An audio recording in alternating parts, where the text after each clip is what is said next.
우리 같이 인사하겠습니다. 할렐루야. 예, 한 주간 동안도 여러분 샬롬으로 평강으로 지내실 줄 믿습니다. 다시 만난 우리들 반갑게 샬롬으로 인사하길 원합니다. 샬롬, 샬롬 반갑습니다. 제가 샬롬에 대한 얘기를 올해부터 더 많이 샬롬의 인사를 늘 나누곤 합니다. 그래서 제가 오늘의 제목은 샬롬 하세요 라고 하는 말씀을 전합니다. 왜 매주마다 샬롬으로 인사하고 평강으로 한 주간 있기를 원하고 살기를 원했는지 오늘 말씀을 통해서 같이 은혜를 나누고자 합니다. 최근 코로나와 더불어서 아프가니스탄 사태는 세계의 주목을 받고 있습니다. 이슬람 근본주의자 집단인 탈레반이 무력으로 정부를 장악하면서 지금 아프간 국민들은 공포에 떨고 있고 생명을 걸고 자신의 나라를 떠나 탈출을 시도하고 있습니다. 아이만이라도 살리기 위해서 엄마와 아빠는 그 핏덩이 같은 아이들을 그 철장 담 넘어서 미군에게 넘겨가는 그 모습을 보면서 나라의 어려움이 어떨까 다시 한번 우리나라를 생각해 보게 됩니다. 탈레반, 파슈투어로 학생들이라고 하는 뜻이라고 합니다. 소련군이 철수하고 공산 정권이 붕괴되고 내전이 돌입되고 그래서 아프가니스탄이 혼란스러웠던 1990년도 중반에 출현했던 이슬람의 아주 근본주의자 그들이 말하고 있는 율법 그것을 지키지 않으면 그 자리에서 돌에 맞아 진짜 죽이는 여자들이 뭡니까 히잡입니까? 뭐 이거 쓰지 않으면 그 자리에서 채찍질하는 정말 엄격하게 적용하면서 아프가니스탄을 전역을 장악하는 데 성공했어요. 극단적인 이슬람 근본주의 정책을 피니까 국제사회가 비난을 받게 됩니다. 특별히 2001년도 9.11 사태 이후에 오사마 빈 라덴을 인도를 거부했죠. 그래서 미국의 공격을 받았고 그 정권은 붕괴되었습니다. 이후에 아프가니스탄 남부에서 세력을 유지하고 인근 파키스탄 이런 것에서 산발적인 테러를 일삼으면서 미국과 국제사회에 아주 골칫거리를 가졌던 단체입니다. 결국 2020년 2월 말에 미국과 전쟁 종식을 협정을 맺었지만은 2021년도 8월입니까? 미군의 철수와 함께 아프가니스탄 전역을 장악했습니다. 이슬람 근본주의 그 율법의 철저한 그것을 바탕으로 통치를 하니까 비이슬람 문화는 다 배격하는 거예요. 외세 다 배격합니다. 한국 사람 도왔던 사람들 다 죽입니다. 외국 사람 도와주었던 사람 다 죽입니다. 처형합니다. 문화 유물 유적 파괴합니다. 여성의 인권 다 말살합니다. 극단적인 제안으로 국제사회의 비난을 받습니다. 과거 탈레반은 미국에 의해 정권을 뺏기고 게릴라 활동을 할 때 여러분 혹 기억하십니까? 2007년 7월 샘물교회 선교단을 피랍하여서 인솔자였던 배영규 목사, 자원봉사자 심성민 씨를 살해했던 사람들입니다. 자신들의 이슬람법을 들고 살해와 감금과 폭력과 여성 억압과 이 모든 것들을 자행하는 그러한 단체들입니다.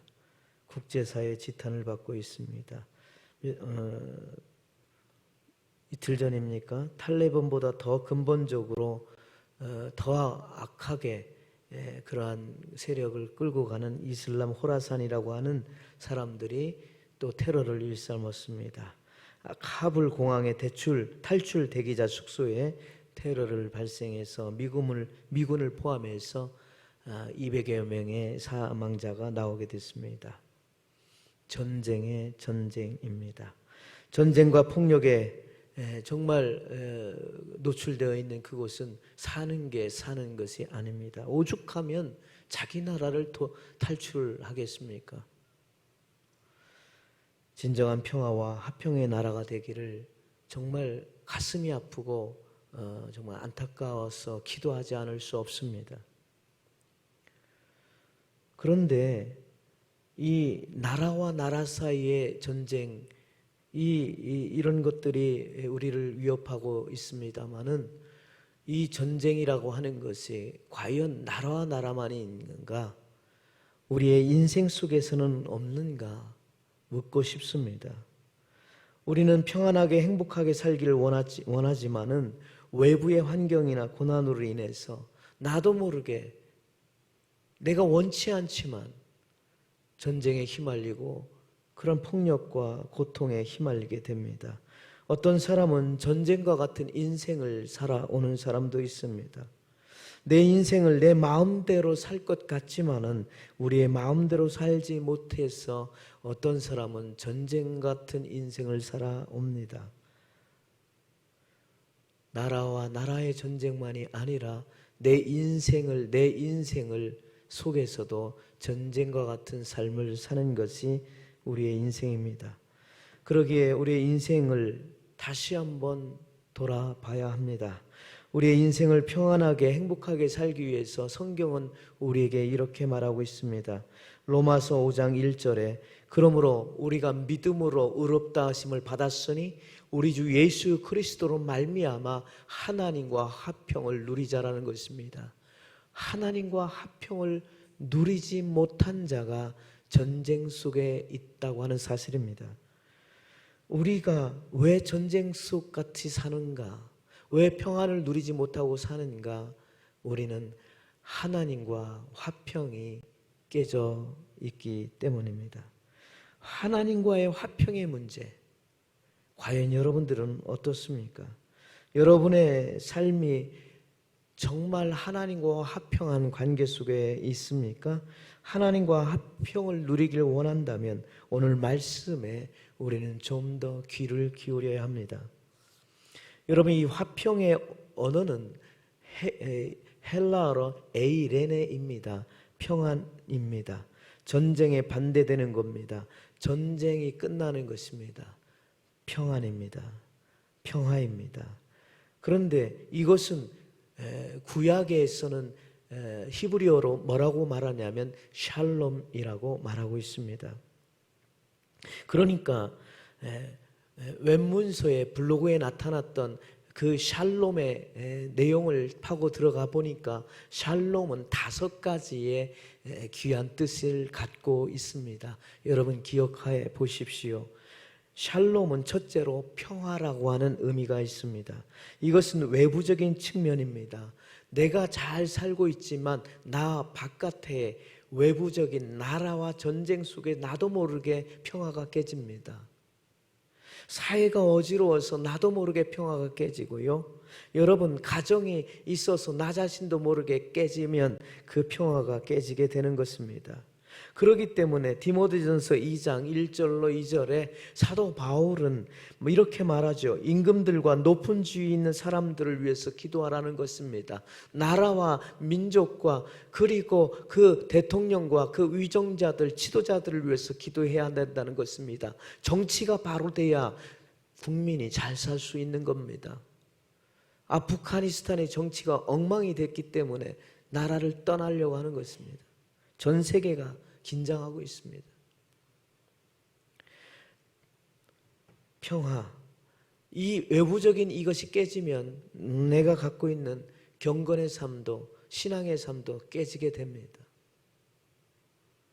두 번째 샬롬이라고 하는 것은 평강의 의미가 있습니다. 이것은 평강의 의미는 내적인 측면을 말하고 있어요.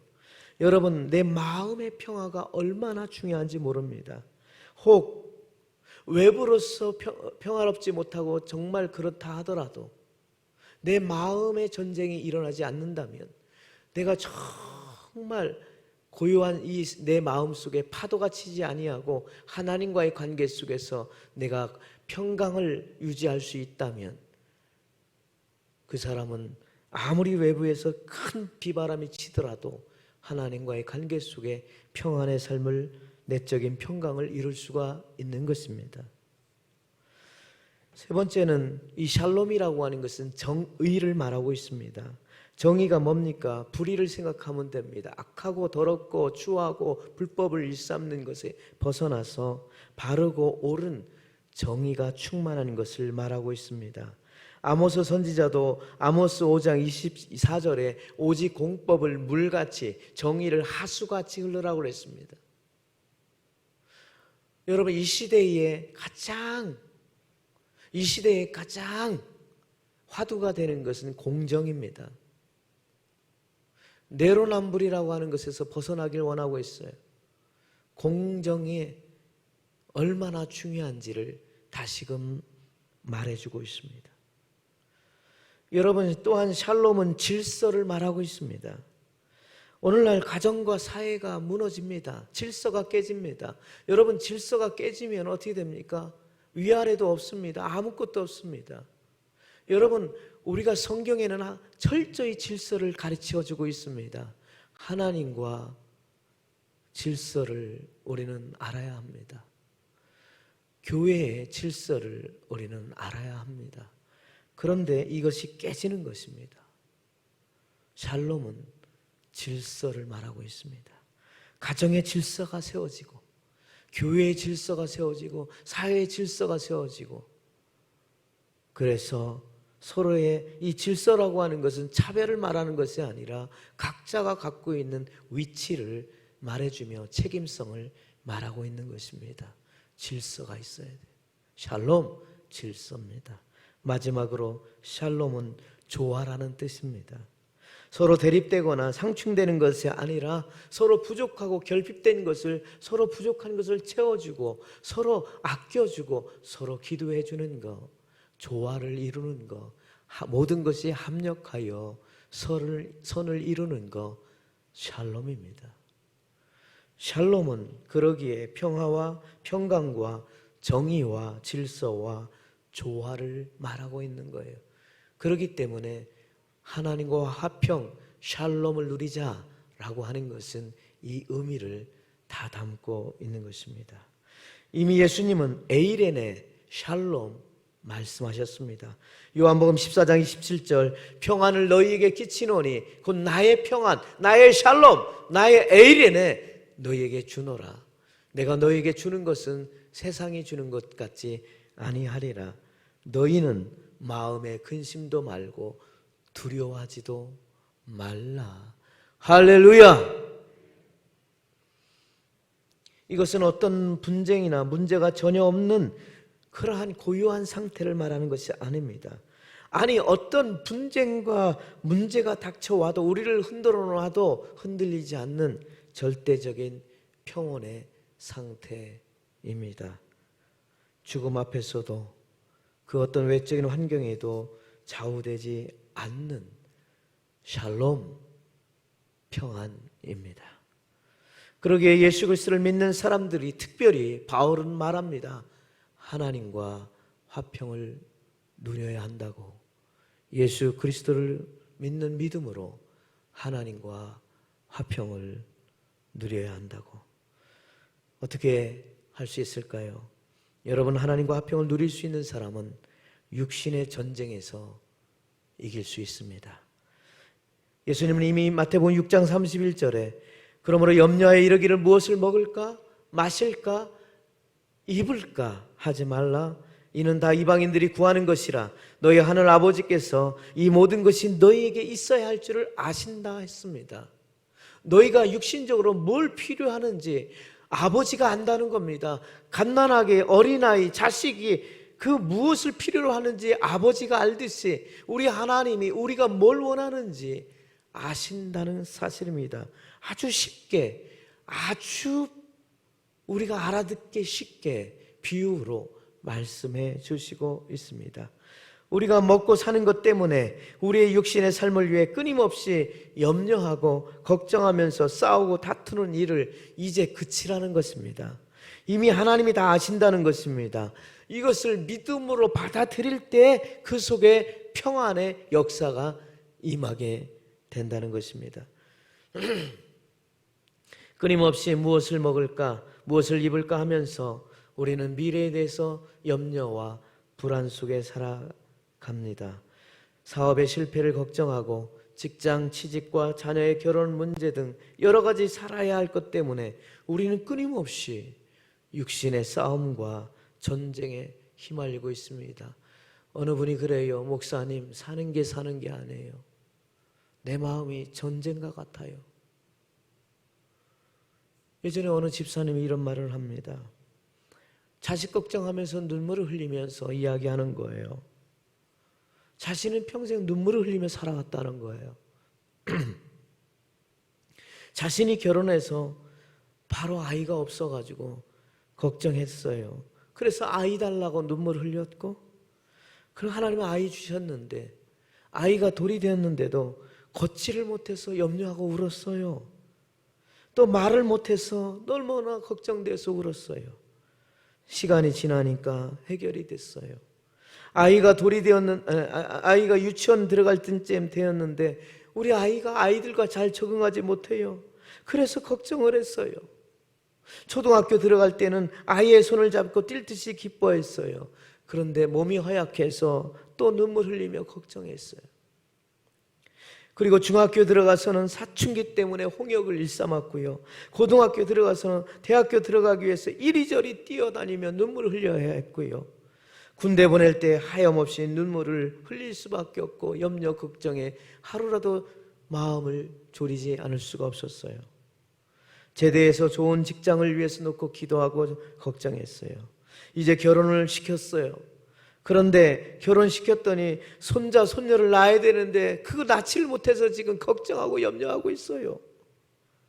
그런데 손자를 낳았어요. 근데 그 아이들을 돌보면서 또 염려하고 걱정해요. 그렇게 살다 보니까 내 인생이 지금 70이 훌쩍 넘었어요. 그래서 제가 물었어요. 그래서 그 아이가 죽었어요? 살았어요? 멀쩡히 애 낳고 잘 살고 있죠.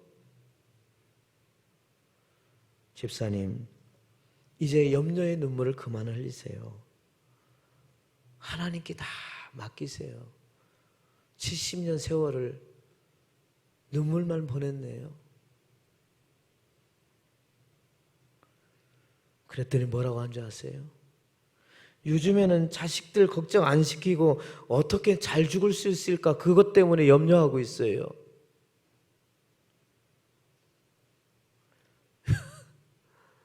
이게 우리 인생이에요. 끊임없이 자신 안에서 전쟁과 같은 삶을 살아. 샬롬, 평강이 얼마나 많이 있음에도 불구하고 우리가 어디에 더 지금 초점을 두고 살고 있는지를, 우리 믿음의 사람들이 어디에 더 초점을 두고 살고 있는지를 우리는 바라봐야 돼. 사랑하는 성도 여러분, 예수님 시대에도 수많은 사람들이 자신들의 미래에 대해서 염려하고 걱정했어요. 로마의 식민지 생활을 하면서 제대로 먹지 못하고 핍박당하면서 늘 그 염려 속에 있었어요. 메시아를 기다리며 살았어요. 그러니까 주님이 이렇게 말씀하시는 거예요. 마태복음 6장 25절에 목숨을 위하여 무엇을 먹을까 마실까 무엇을 입을까 염려하지 말라. 목숨이 음식보다 중요하지 않냐, 몸이 의복보다 중요하지 않냐 하면서 비유로 아주 쉽게 얘기하는 거예요. 공중의 새를 봐라. 창고에 모아들이지도 아니했지 않느냐. 그런데도 살고 있지 않느냐. 그리고 뭐라고 말합니까? 들의 백합화를 봐라. 너희가 어찌 의복을 위하여 염려하고 들의 백합화가 어떻게 자라는가 생각해보라. 수고도 아니하고 길쌈도 하지 않느냐. 내일 일을 위해 염려하지 말라고 로마 식민지 핍박 속에 있는 그 백성들에게 말씀하셨던 주님의 음성이 어쩌면 오늘날 우리들에게도 여전히 울림을 주고 있다는 사실을 우리는 알아야 합니다. 여러분, 예수님을 믿으면서도 하나님과 화평하고 있습니까? 예수님 믿는다 하면서 우리가 정말로 하나님과 샬롬하고 있습니까? 우리의 내일을 위해서, 우리의 미래를 하나님과 믿음으로, 예수 그리스도의 믿음으로 화평할 수 있다면 오늘 주님은 분명히 약속하고 있습니다. 둘째로 3절과 4절에 보니까 우리가 환난 중에도 즐거워하고 환난은 인내를, 인내는 연단을, 연단은 소망을 이루는 줄 알미라고 그랬어요. 하나님과 화평할 수 있다면 우리가 환난 중에도 즐거워하고 인내할 수 있고, 그 인내 속에서 단단히 든든하게 우리가 다져지면서 어떻게 해요? 하나님을 바라보며 소망 가운데 거할 수 있게 되는 줄로 믿습니다. 믿으시면 아멘 할 줄로 믿습니다. 할렐루야! 마음의 전쟁에서 벗어날 수 있습니다. 우리가 하나님과 화평하면 내 인생의 전쟁에서 벗어날 수 있어요. 하나님과 화평할 수 있으면은 여러분, 우리의 먹고 마시는 것에 모든 것이 끝이 아님을 우리는 알 수 있어요. 여러분, 동물과 우리가 다른 이유가 있다면 무엇이 있을까요? 그것은 바로 인격과 믿음입니다. 우리 인간이 동물과 다른 것이 있다면 영적인 그러한 영성과 믿음이 있다고 하는 것입니다.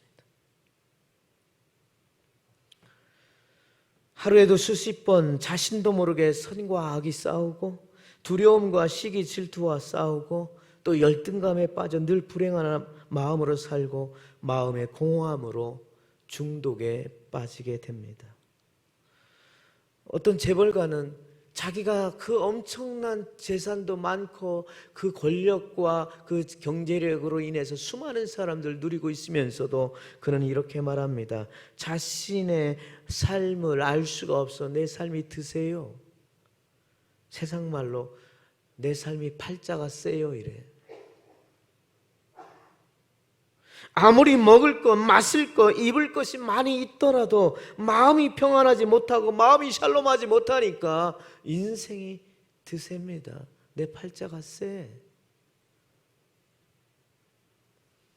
그래서 전도서 기자도 전도서 2장 23절에 뭐라고 말하고 있습니까? 일평생에 근심하며 수고하는 것이 슬픔뿐이라. 그의 마음이 밤에도 쉬지 못하나니 이것도 헛되도다 그랬어요. 일평생 근심해, 일평생 수고하는 것이 슬픔뿐이야.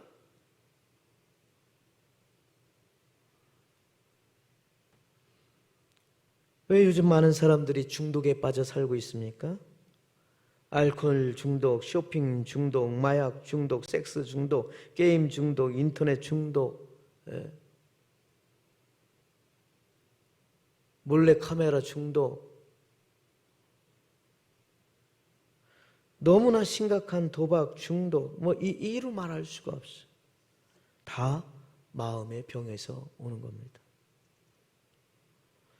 마음의 전쟁에서 싸워 이기지 못하고 그 돌파구를 어떻게 합니까? 중독을 통해서 거기에 빠져들어서 질질 끌려다니는 거예요. 중독이 뭡니까? 여러분, 유리잔에 작은 실구멍이 나 있는 거예요. 중독은.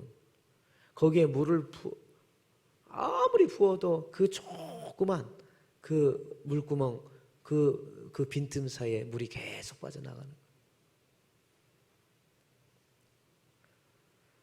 중독을 끊기가 너무 어렵습니다. 아무리 좋은 것으로 그 구멍난 마음을 메워도 치유되기가 쉽지 않아요. 늘 평안하지 않아요. 그래서 파스칼은 인생에 있어서 가장 그 텅 빈 아주 저 심연에, 내면에 가장 밑바닥에 한 구멍이 있다는 거예요. 인간에게는. 그 구멍을 세상의 것으로, 아무리 세상의 것으로 메우려고 해도 메울 수 없다는 거예요. 철학자 파스칼, 수학자 파스칼은 말합니다. 예수 그리스도로, 그것만으로 그것만으로 메울 수 있다는 거예요. 다른 것으로 메울 수가 없다는 거예요. 인간이 가지고 있는 시기와 질투와 그 열등감과 그 모든 그런 것들이 메울 수 있는 것은 세상의 것 가지고 안 된다는 거예요. 아무리 유능하고 똑똑한 자도요, 마음의 전쟁에서 자유롭지 못해요. 기가 막힌 것은 학생들 중에서 누가 자살을 하느냐? 1등, 2등 했던 애들이 자살을 해요. 내가 왜 1등을 놓쳤지? 내 1등을 놓쳤기 때문에 나는 삶을 살 수가 없어. 꼴등했다는 애가 자살했다는 거 별로 반에서 꼴등한 애들은 별로 자살을 안 해. 왜? 그냥 인생이 자유로워. 별 생각이 없어. 그냥. 근데 1등, 2등 한 애가 내가 똑똑하지만 인생을 그렇게 살아.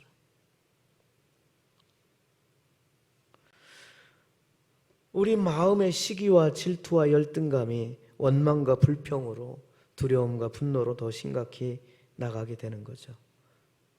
여러분, 우리 안에 가지고 있는 비교의식, 시기, 질투가 우리의 마음의 전쟁을 일으키고 있다는 걸 여러분 알아야 돼요. 어느 성도님이 세상의 욕심을 버리고 정말 마음의 기쁨 속에서 하나님과 화평을 누리려고 산에 들어가서 기도를 했다고 그러죠. 그때 마귀가 나타나서 어떻게 하면 저 사람의 기도를 중단시킬 수 있을까? 그를 유혹했다고 그러죠. 야, 여기 기도 그만하고 내려가면 네 아들과 딸을 하버드 대학에 보내줄게. 여기서 내려가면은 강남 최고급 아파트를 너 가질 수 있게 도와줄게. 아니, 그렇게 이야기를 속삭여도 전혀 끄떡지 않고 열심히 기도하더라는 거예요. 근데 이 마귀가 이렇게 한마디 던졌다는 거예요. 너한테 다 준다는 거 네 가장 친구에게 줘도 되지? 하니까 얼른 기도를 중단하고 내려오더라는 거예요. 시기 질투가 그 비교함이 미움으로 열등감으로. 그래서 잠언서 14장 30절에 뭐라고 말합니까? 마음의 화평은 육신의 생명이나 시기는 뼈를 썩게 한다 그랬어요. 아주 중요한 거예요. 화평은 우리의 육신의 생명을 불어일으키지만은 시기는 내 뼈를 마르게.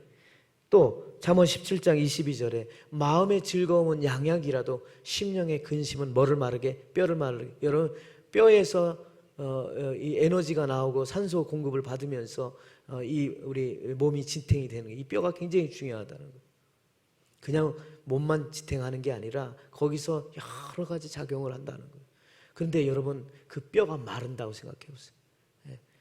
뼈 속에 있는 진액이 다 말라 버린다고 생각해 보세요. 시기함이, 근심이 내 뼈를 말려. 그래서 뭐라고 그래요? 피골이 상접된다. 피골이 상접. 여러분, 뼈만 앙상하게 남아요.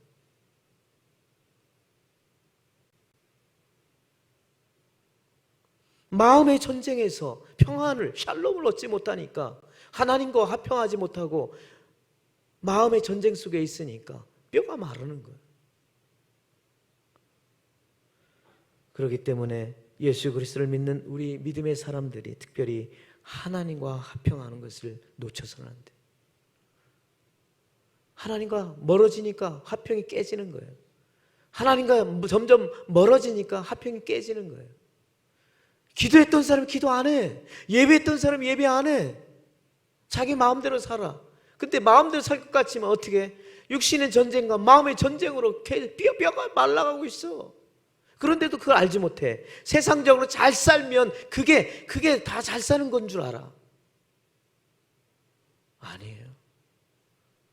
하나님과 화평, 기본적으로 하나님과 화평이 깨졌는데,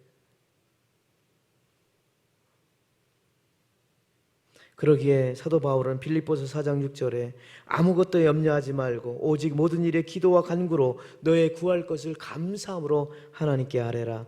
그리하면 모든 지각에 뛰어난 하나님의 평강이, 하나님의 샬롬이 그리스도 예수 안에서 너의 마음과 생각을 지키시. 하나님 끊임없이 화평해야 돼. 기도로 화평하고 할렐루야, 예배로 화평하고 할렐루야, 말씀으로 화평하고 친교, 교제를 나누면서 한 몸으로 한 공동체 속에서 화평을 자꾸 누려야 어떻게 돼요? 그렇죠. 샬롬, 그리스도의 평강이 내 마음을 주장하는 거예요. 내 생각을 주장하고 내 마음을 주장하고 내 가정을 주장하고 교회를 주장하는 거예요. 주장이라는 게 뭐예요? 쫙 이끌어간다는, 리더해 나가는 거예요. 마귀 사탄이 그 사람을 주장하는 게 아니라 마귀 사탄이 어둠의 세력이 쫙 주장하는 것이 아니라 예수 그리스도의 평강이 아무리 옆에 전쟁이 치고 뭐가 쳐오더라도 주님의 평강이 쫙 침범할 수 없어. 흔들어 놓을 수가 없어.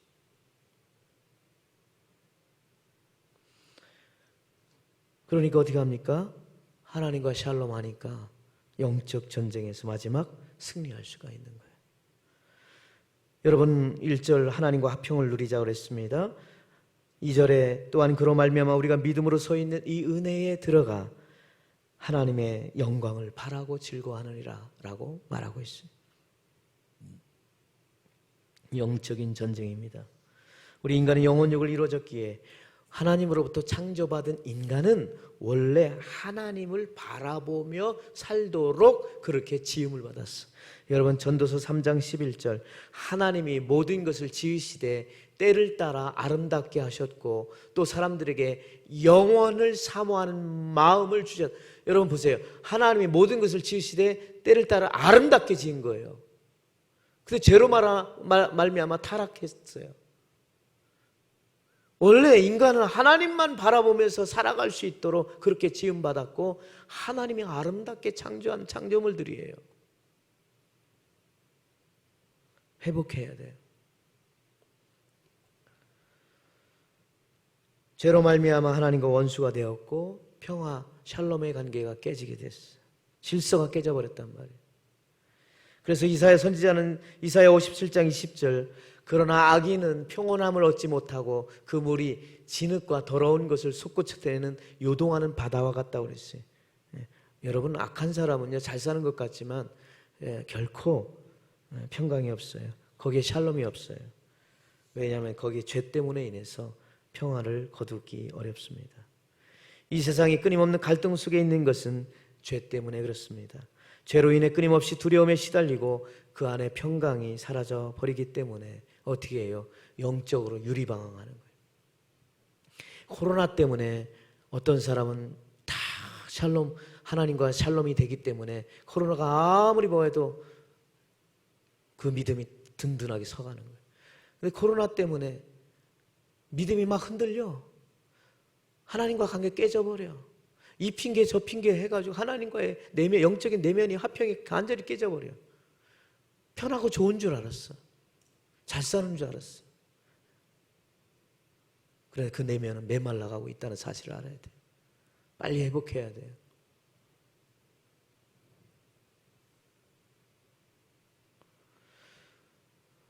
여러분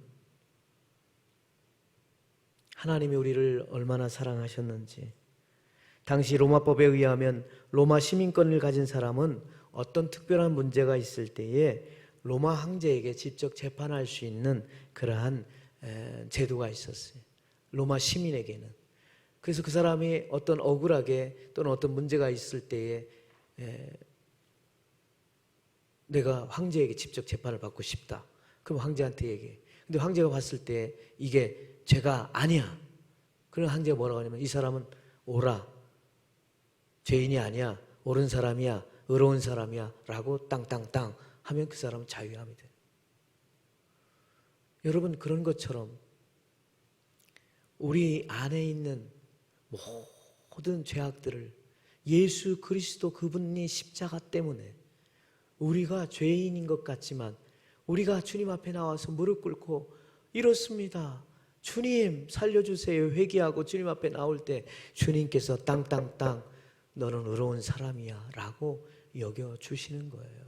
거기에 우리가 자유함을 얻는 거예요. 죄로부터 자유함을 얻는 거예요. 진리가 우리를 자유케 해주시는 거예요. 여러분 하나님과 그 순간에 우리는 화평에 진노해지는 것입니다. 진노 아래, 하나님의 진노 아래 죄인 되었던 우리들이 예수 그리스도 때문에 우리가 영적인 화평을 누리게 되는 것입니다. 여러분, 만일 여러분의 육신의 아버지와 어머니가 원수 같다면, 사람들은 참 가끔 그런 얘기를 많이 들어요. 옛날에 할아버지 할머니가 그 퀴즈 프로그램에 나갔을 때 여러분 기억하세요? 사회자가 묻습니다. 사회자가 할아버지한테 이걸 보여줘요. 네 글자를 보여줬어요. 딱 보여줬어. 그때 할아버지는 무슨 뜻인지 알겠다고 말은 못하고 그 답은 못하고 그냥 얘기합니다. 아이, 당신하고 나 사이 그거 있잖아. 아유, 그러니까 할머니 못 맞춰. 아유, 우리 둘이 좋게 지내는 거 있잖아. 아이고, 이렇게 했더니, 평생 왼수. 제목은 뭐냐면 천생연분인데 할머니는 평생 왼수로 생각해. 부모와 자식이 평생 왼수야. 부부가 평생 왼수야. 우리가 그렇게 산다면 사는 게 아니잖아요. 만일 우리가 하나님과 평생 원수다 생각해 보세요. 화평이 깨지고. 하나님이 누구신 분이 어떤 분이십니까? 천지 만물을 창조하시고 여전히 생사화복을 다스리시는 그분인데 일거수일투족을 다 헤아리시는 분이 하나님이신데 전지전능하신 분인데 그 하나님과 원수관계, 그래서 진노 아래 놓여져 있다면 우리는 영원한 심판에 벗어날 수가 없어요. 그러나 우리가 예수 그리스도 그분을 믿음으로 하나님과 화평한다면 우리는 육신의 전쟁에서 이길 수 있고 마음의 전쟁에서도 벗어날 수 있으며 영적인 승리로 우리는 이겨나갈 수 있어요. 사랑하는 성도 여러분, 제가 매주마다 여러분들에게 말합니다. 샬롬하세요. 샬롬합시다. 평강과 정의와 질서와 조화가 이루어지는 하나님이 주신 평화, 샬롬 에이레네 합시다. 그래서 이 어둠의 이 어려운 시대 속에서도 여러분의 마음은 정말 주님과 더불어 화평할 수 있는 은혜가 넘치시기를 주님의 이름으로 축원합니다. 기도하겠습니다. 할렐루야. 하나님 아버지 감사합니다. 샬롬할 수 있도록 저희들을 붙들어 주시고 회복시켜 주시고 흔들리지 않고 언제나 하나님과 화평함을 누리게 도와 주옵소서. 예수님의 이름으로 기도드렸나이다. 아멘.